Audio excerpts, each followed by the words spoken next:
Hey guys, welcome back to the Perfect Balance channel. If you haven't already subscribed, make sure you share the channel. We're discussing everything gymnastics related here on this channel, in particular when it comes to functional fitness or CrossFit. So yeah, let's get into this video. I want to talk about using resistance bands for pull-ups. What's my thoughts and feelings on it? I'm going to get straight to the point. I'm not a fan of using bands, just purely on the basis that a lot in the fitness world, CrossFit world, sort of get misled when it comes to using band, and it's my sort of opinion that it can hold progression when it comes to strength overloads with building the back and the biceps and all the integral muscular parts to achieving a strict pull up. I've had countless people come to me and ask me, Craig, why am I not progressing? Why am I struggling to get my strict pull ups when I've been using bands? I've been following X, Y, and Z. They've said to use bands, and they're just not seeing any results.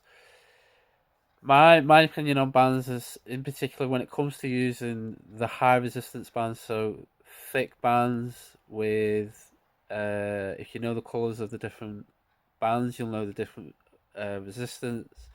Obviously, the red one being at the lower end of resistance, and the green ones being at the higher end of resistance. Typically, from what I've seen and what people have told me when I ask them about what sort of band they're using, it typically comes down to the high end bands, so the green bands, the black bands, the purple bands.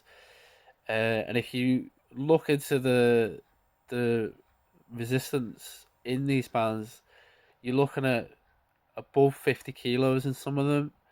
Now, majority of athletes, particularly female athletes that are trying to get their strict pull up, some of you weigh in and around that sort of body weight. So effectively, you're on sort of a bungee jump, and the band's doing too much of the work for you. Therefore, you're not getting the overload to the muscle groups when it comes to getting the correct stimulus, and then over time building the strength and getting the right, like I say, stimulus, and letting the body to adapt to the strain.